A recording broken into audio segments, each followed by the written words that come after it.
বিসমিল্লাহির রহমানির রহিম। আসসালামু আলাইকুম।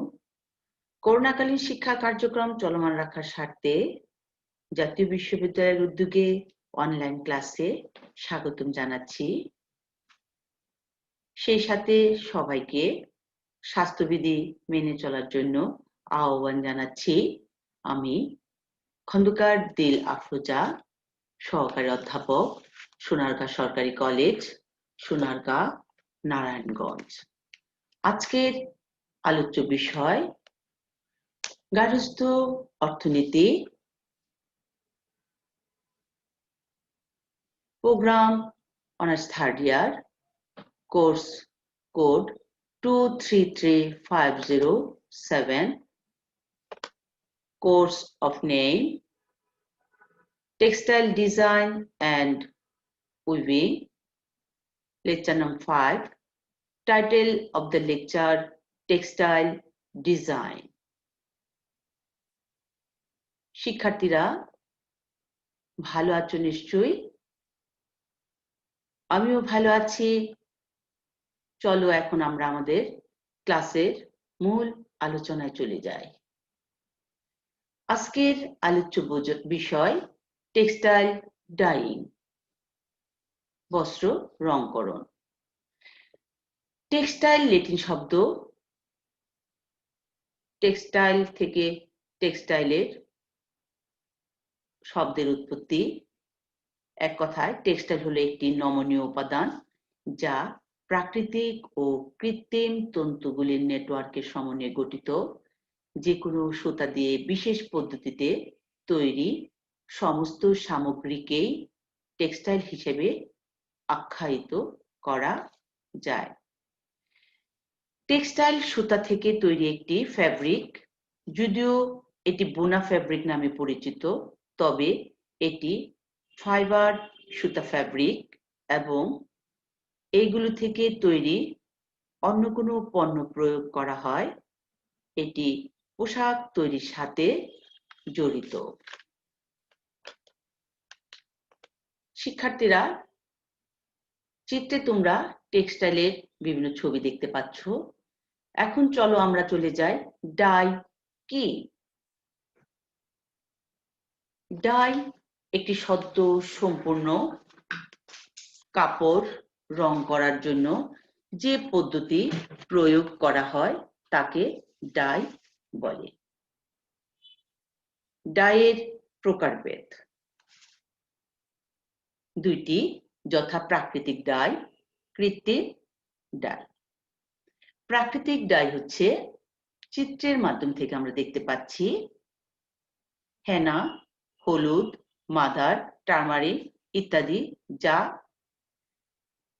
উদ্ভিদের লতাপাতা, ফুল, ফল ও খনিজ পদার্থ থেকে পাওয়া যায়, তাকে প্রাকৃতিক ডাই বলে। আর চিত্রের মাধ্যম থেকে আমরা বিভিন্ন দ্রবণের রং দেখতে পাচ্ছি। কৃত্রিম উপায়ে মানুষ তার প্রয়োজনে গবেষণার যে ডাই তৈরি করেছে তাকে কৃত্রিম ডাই বলে। কৃত্রিম ডাইকে দ্রাব্যতা অনুসারে দুই ভাগে ভাগ করা যায়, যেমন এক, পানিতে দ্রবণীয় ডাই এবং আরেকটা হচ্ছে পানিতে অদ্রবণীয় ডাই। এখন শিক্ষার্থীরা, আমরা বস্ত্রে বিভিন্ন রঞ্জক দ্রব্যাদির উপর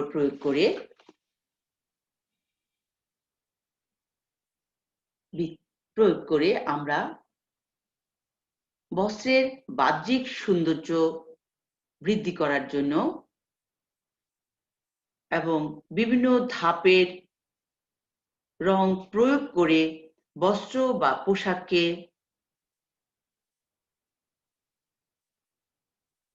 নতুনত্ব আনার জন্য এবং কাপড়ের রং উজ্জ্বল ও চাকচিক্য করার জন্য, সেই সাথে কাপড়কে আকর্ষণীয় ও মনোরম করে তোলার জন্য বস্ত্রের বিভিন্ন রঞ্জক দ্রব্যাদি প্রয়োগের ক্ষেত্রে পদ্ধতির উপর ভিত্তি করে এদের নিম্নলিখিত কয়েকটি ভাগে ভাগ করা হয়েছে, যথা acid die, basic die, VAT die, মর্ডেন die, direct die, naphthol die, vegetable die, developed die, sulphur die.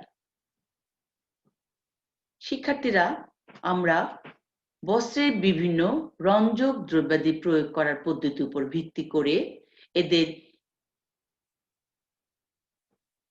কয়েকটি ভাগে ভাগ করার মধ্যে থেকে আমরা সিলেবাসের অন্তর্ভুক্ত আংশিক কিছু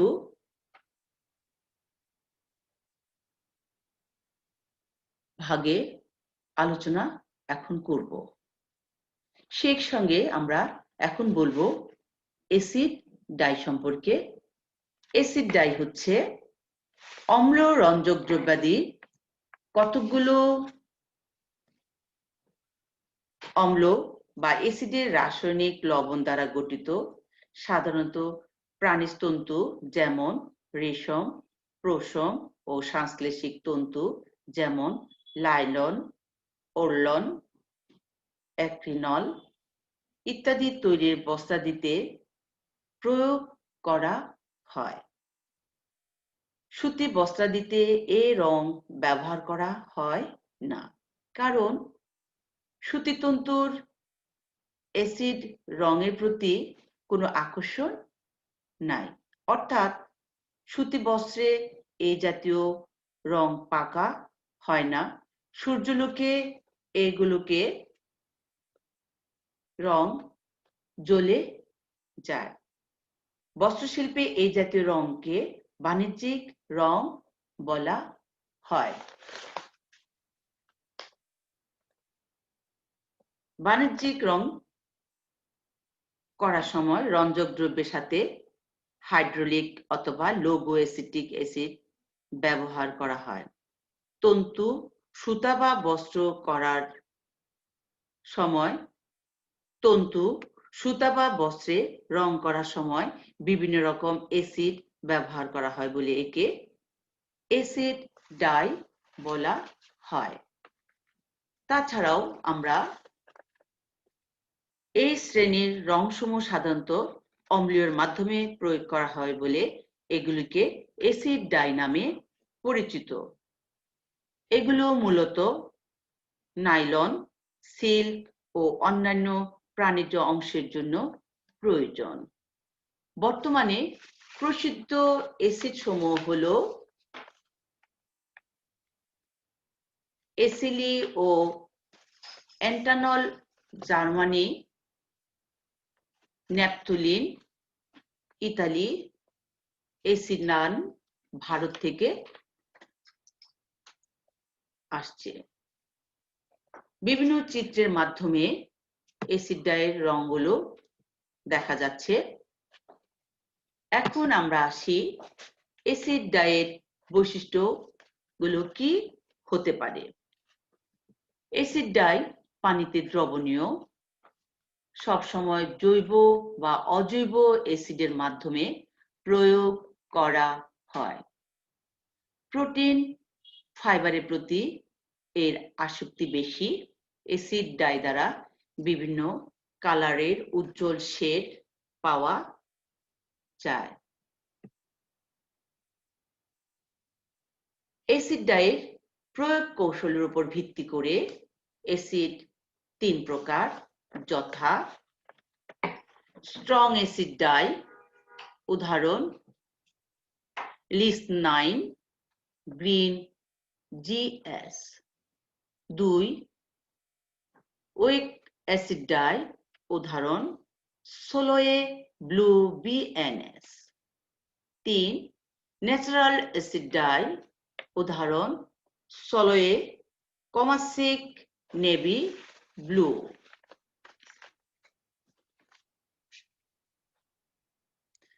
তাছাড়াও আমরা বেসিক ডাইকে কিভাবে বিভিন্ন চিত্রে ব্যবহৃত রঙগুলোর থেকে বিভিন্ন কাপড়ের ব্যবহৃত রঙগুলো থেকে বেসিক ডাইকে আমরা উপস্থাপন করব রঙের অবস্থান বেদ থেকে আমরা এখানে দেখছি বেসিক প্রথমত আবিষ্কৃত কৃত্রিম রং সুতি লিলেন রেয়ন রেশম ও পশমে বেসিক বা ক্ষার জাতীয় রঙগুলো ব্যবহার করা হয় তবে ক্ষার ও পশমের ক্ষতি করে বলে এই রং হাইড্রোক্লোরিক অ্যাসিডের লবণ হিসেবে রঞ্জন শিল্পে ব্যবহৃত হয় রেশম ও পশমের বস্ত্রে ক্ষার জাতীয় রং বেশি পাকা হয় সুতি লিলেন তন্তুর উপর এই রং ব্যবহার করলে সহজে পাকা হয় না সুতি লিলেন তন্তুর উপর এই রঙের উজ্জ্বলতা ও চাকচিক্য বেশি বলে বাজারে এই রঙের চাহিদা বেশি এই রং আস্ত জাতীয় রঙের সাহায্যে ক্ষার জাতীয় রং সুতি কাপড়ে লাগতে ও পাকা হতে সাহায্য করে এক্ষেত্রে মর্ডেন্টগুলো অম্ল জাতীয় হতে হবে টেনিক অ্যাসিড সুতি ও লিলেন কাপড়ে রং লাগাতে সাহায্য করে সর্বপ্রকার ফল ফুল লতা পাতায় কম বেশি টেনিক অ্যাসিড বিদ্যমান থাকে ভয়েল হর্তুকি ইত্যাদি অপেক্ষাকৃত বেশি টেনিক অ্যাসিড পাওয়া যায়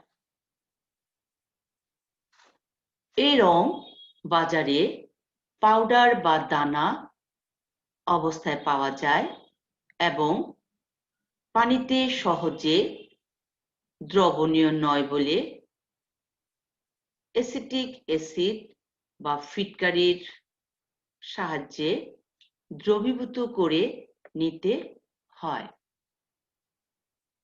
শিক্ষার্থীরা বেসিক ডাইয়ের বিভিন্ন রঙের ব্যবহারের উপর ভিত্তি করে তার বৈশিষ্ট্য আমরা দেখতে পাই বেসিক ডাই আয়নিক প্রকৃতির হয়ে থাকে যেহেতু এরা জৈব প্রকৃতির তাই এরা পানিতে অদ্রবণীয়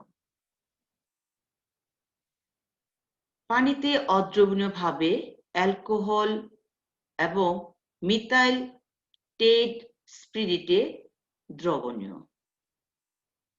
ডাইয়ের শেডগুলো অত্যন্ত উজ্জ্বল কটন ফাইবারের প্রতি এর আকর্ষণ নেই শিক্ষার্থীরা আমরা এখন চলে যাচ্ছি ভ্যাট ডাইয়ের অবস্থান ভ্যাট ডাই কিভাবে এবং কাকে বলে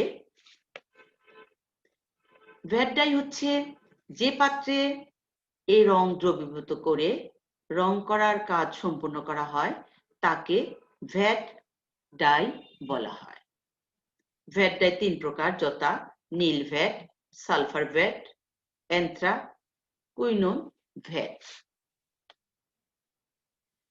সুতি লিলেন ও রেয়ন কাপড়ে ভ্যাট রং সর্বাপেক্ষায় পাকা হয় এই কারণে এসব বস্ত্রে ভ্যাট ডাই বেশি ব্যবহার করা হয় ধৌতকরণে কিংবা আলুতে ভ্যাট রঙের কোনো ক্ষতি হয় না এমনকি উগ্র ব্লিচের সংস্পর্শে আসলেও রং নষ্ট হয় না ভ্যাট রঙের বৈশিষ্ট্য হলো পানিতে দ্রবীভূত হয় না প্রথমে এই রং ক্ষারের অর্থাৎ সোডিয়াম হাইড্রোসালফাইড ও কস্টিক সোডার মিশ্রণের সাহায্যে পানিতে দ্রবীভূত করে বস্ত্রে প্রয়োগ করতে হয় ক্ষারীয় দ্রবণের বস্ত্রাদি নিমজ্জিত করা হয় বলে রেশম পশমের বস্ত্রাদি এ জাতীয় ব্যবহার করা হয় না কারণ রেশম পশম ক্ষারের সংস্পর্শে নষ্ট হয়ে যায়।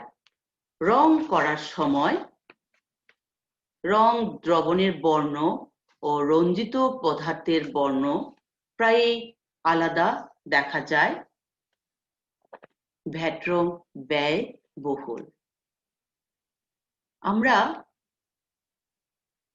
নিচের চিত্র থেকে বিভিন্ন রঙের উপর ভিত্তি করে এবং কাপড়ের উপরে ভিত্তি করে ভ্যাট রঙের কিছু বৈশিষ্ট্য জানতে পারি। সেক্ষেত্রে ভ্যাট রঙের বৈশিষ্ট্য হচ্ছে পানিতে দ্রবীভূত হয় না। সুতি, লিলন, রেয়ন কাপড়ে সর্বাপেক্ষা পাকা রং ধরে।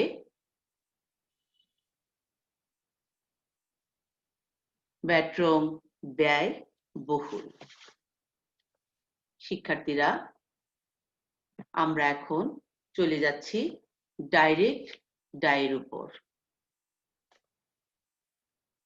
ডাইরেক্ট ডাই হচ্ছে যে সমস্ত ডাই ফাইবারের প্রতি সরাসরি আকর্ষিত হয় ও কাপড়ে সরাসরি প্রয়োগ করা হয় তাকে ডাইরেক্ট ডাই বলা হয়। ডাইরেক্ট ডাই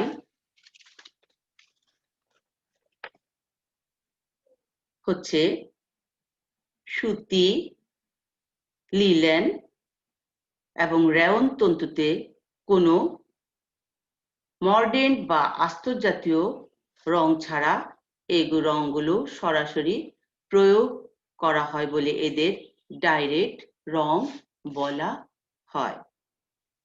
সুতির তন্তুর উপর এই শ্রেণীর রং মোটেও পাকা হয় না। ধোয়ার সময় রং সহজে উঠে যায়। আলোতে এ উজ্জ্বলতা থাকে না। লাল রংগুলো বাতাসের সংস্পর্শে কালো এ নীল রং ধারণ করে। আলোতে এ উজ্জ্বলতা থাকে না। লাল রংগুলো বাতাসের সংস্পর্শে কালো বা নীল রং ধারণ করে। বাতাসে এক প্রকার অ্যাসিড আছে। এ জাতীয় লাল রং যে কোনো অ্যাসিডের সংস্পর্শে এলে রঙের পরিবর্তন হয় এবং ক্ষারীয় দ্রবণে ডুবানো মাত্র পুনরায় লাল রং ধারণ করে। এই শ্রেণীর রং দিয়ে তন্তু রং করতে সহায়ক পদার্থ প্রয়োজন, যেমন লবণ। লবণের মধ্যে সাধারণ লবণ ব্যবহার করাই শ্রেয়। রং করা শেষ হলে পটাশিয়াম বাইক্রোমেট এর দ্রবণে 20 মিনিট বস্ত্রটিকে ফুটিয়ে পরিষ্কার পানিতে ধুয়ে নিতে হয়। অতঃপর রঞ্জিত বস্ত্রটি ছায়াতে শুকাতে হয়, কারণ রোদে উজ্জ্বলতা কমে যায়।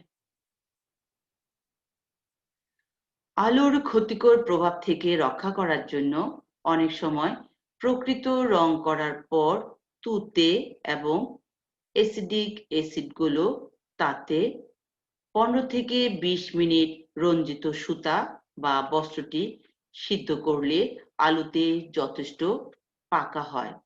অবশ্য রঙের কিছুটা পরিবর্তন হতে দেখা যায়। ধোয়ার সময় সহজেই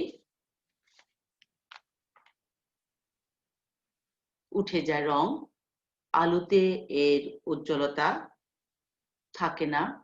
এই শ্রেণীর রং দিয়ে তন্তু রং করতে সহায়ক পদার্থ প্রয়োজন হয়। চিত্রের সাহায্যে আমরা ডাইরেক্ট কিছু রং দেখতে পাচ্ছি। এখন আসি আমরা শিক্ষার্থীরা ডাইরেক্ট রঙের বৈশিষ্ট্য।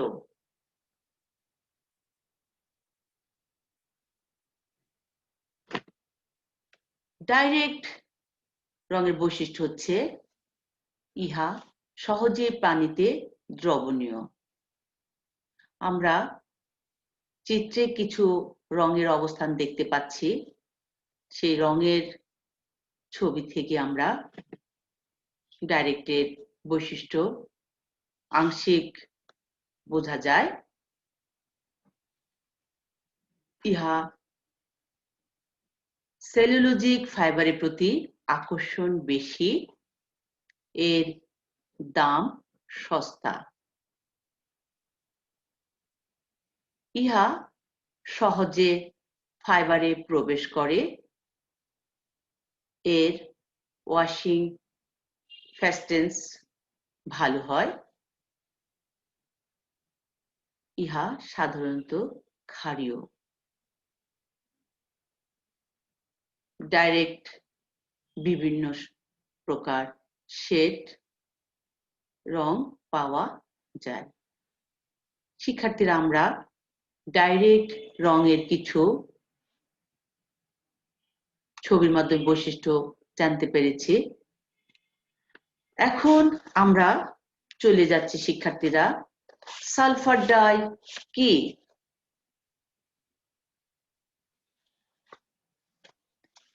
এই ডাইগুলোর প্রতিটি অণুতে সালফার পরমাণু বিদ্যমান থাকে বলে একে সালফার ডাই বলে।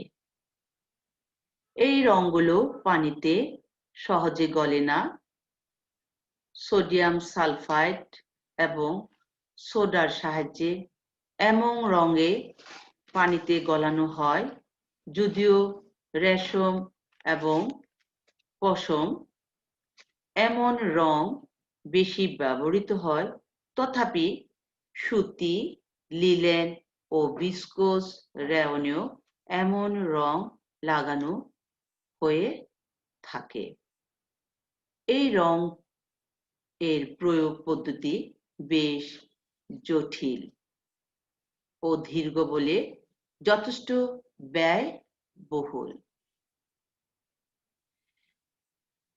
কাপড় কালো, খাকি, বাদামি ইত্যাদি রং প্রয়োগ করতে এই রংগুলি খুবই উপযোগী।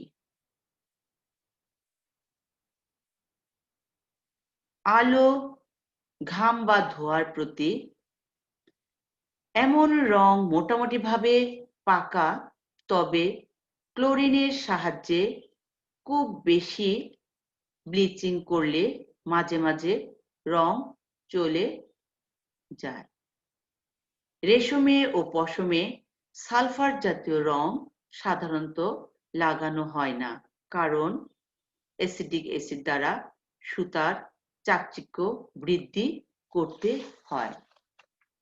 শিক্ষার্থীরা, সালফার ডাইয়ের বাণিজ্যিক রংগুলো আমরা দেখতে পাচ্ছি। কোলোফোজেন, থায়োনাল, সালফজল, পায়রা, জোন। সালফার ডাইয়ের বিভিন্ন রং আমরা চিত্রের মাধ্যমে উপস্থাপন করে দেখাচ্ছি যে সালফার ডাই রং দিয়ে আমরা কিভাবে কাপড় রং করে কাপড়ের উজ্জ্বলতা এবং আকর্ষণীয় করতে পারি।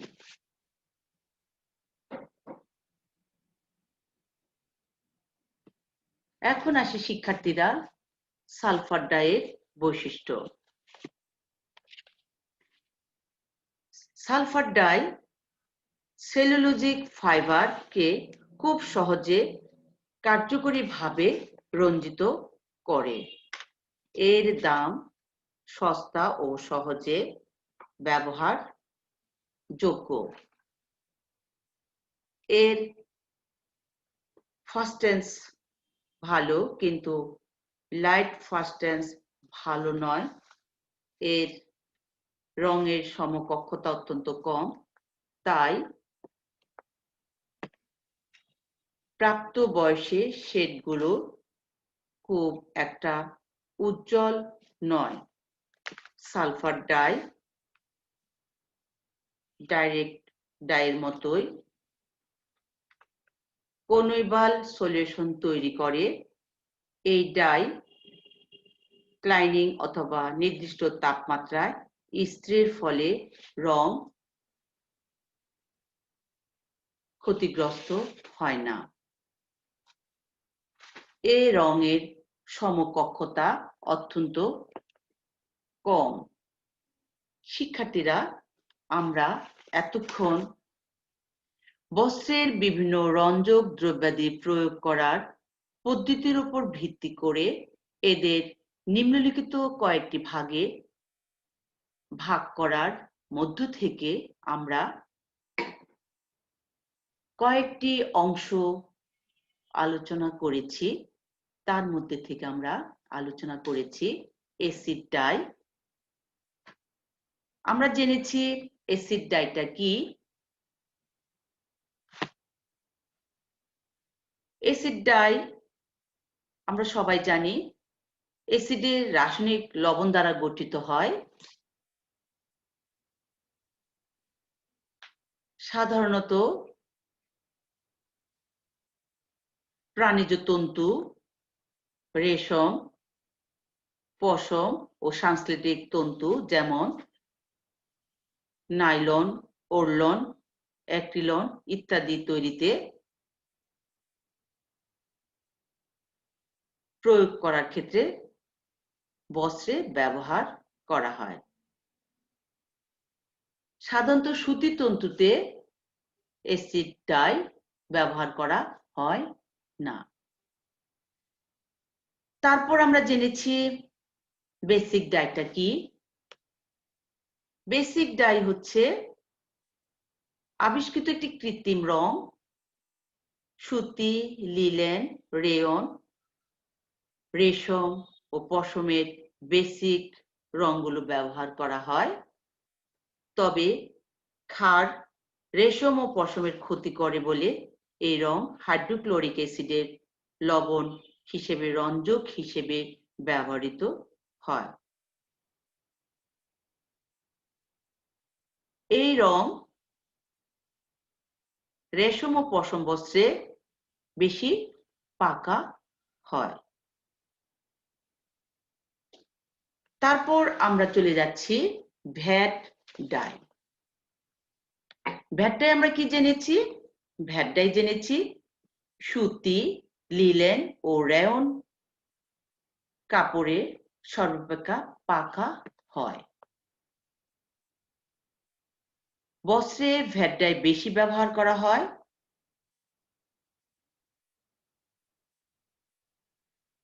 ধৌতকরণে আলোতে ভ্যাট রঙের কোনো ক্ষতি হয় না। ব্লিচের সংস্পর্শে আসলে রং নষ্ট হয় না এবং ভ্যাট পানিতে দ্রবীভূত হয় না। তারপর শিক্ষার্থীরা আমরা জেনেছি ডাইরেক্ট রং কি। ডাইরেক্ট রং সুতি, লিলেন ও রেয়ন তন্তুতে মর্ডেন্ট বা অস্তর জাতীয় রং ছাড়া এই রংগুলো সরাসরি প্রয়োগ করা হয়, যার জন্য তাকে ডাইরেক্ট রং বলা হয়। এই রং সুতিতে বেশি পাকাপোক্ত হয় না, ধোয়ার সময় সহজে রং উঠে যায়, আলোতে উজ্জ্বলতা থাকে না, লাল রংগুলো বাতাসের সংস্পর্শে কালো ও নীল রং ধারণ করে। বাতাসে এক প্রকার অ্যাসিড থাকে এবং অ্যাসিডের সংস্পর্শে আসলে রঙের পরিবর্তন হয় এবং ক্ষারীয় দ্রবণে ডুবানো মাত্র পুনরায় লাল রং ধারণ করে। তাছাড়াও আমরা এখানে দেখেছি সালফার ডাই। সালফার ডাই হচ্ছে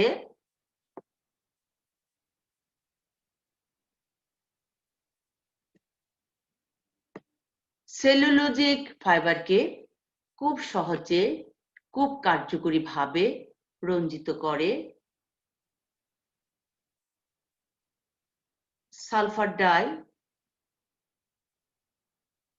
এর দাম সস্তা এবং সহজে ব্যবহারযোগ্য, কিন্তু ফাস্টেন্স ভালো, কিন্তু লাইট ফাস্টেন্স ভালো নয়।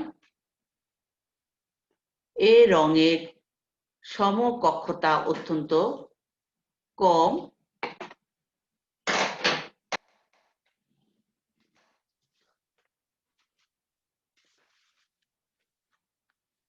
তাছাড়াও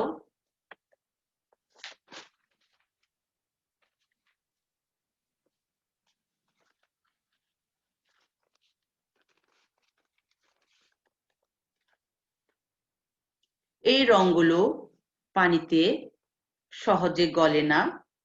সোডিয়াম সালফাইড এবং সোডার সাহায্যে এই রঙগুলোকে গলানো হয়। তাছাড়াও রেশম ও পশম রং, এই রঙগুলো বেশি ব্যবহার করা হয়, কারণ এই রঙগুলো ধোয়ার সময় পাকা এবং ক্লোরিনের সাহায্যে বেশি ব্লিচিং করলে মাঝে মাঝে রং চলে যায়। রেশমে ও পশমে সালফার জাতীয় রং সাধারণত লাগানো হয় না, কারণ অ্যাসিডিক অ্যাসিড দ্বারা সুতার চাকচিক্য বৃদ্ধি করতে হয়। আমরা উপরোক্ত আলোচনা থেকে সালফার ডাই প্রধানত 3 ধরনের দেখা যায়। এক, কনভেনশনাল বা পানি দ্রবণীয় রং, লিপকো সালফার ডাই। আরটা হচ্ছে সলুবাইলাইজড ডাই। সুপ্রিয় শিক্ষার্থীরা, আজকে আমার সাথে তোমরা অনলাইন ক্লাসে উপস্থিত থেকে নিজেদের পড়ার মান উন্নয়নের লক্ষ্যে কাজ করার সুবিধার্থে আমার সাথে তোমরা থেকেছো, সুযোগ পেয়েছো, কারণ জাতীয় বিশ্ববিদ্যালয় করোনাকালীন শিক্ষা কার্যক্রম চলমান করার স্বার্থে এবং তোমাদের ভালো রেজাল্ট পড়ালেখা চলমান করার সুবিধার্থে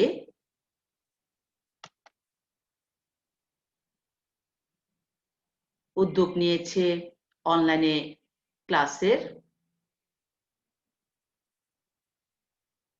যার জন্য তোমরা প্রতিটি ক্লাস মনোযোগ সহকারে দেখবে, শুনবে এবং প্রতিটা ক্ষেত্রে ব্যবহার করবে। পরবর্তীতে আবারও তোমাদের সঙ্গে দেখা হবে এই প্রত্যাশায় আজকে সবাইকে ধন্যবাদ। ভালো থাকো, সুস্থ থাকো, আমার জন্য দোয়া করো। ধন্যবাদ সবাইকে।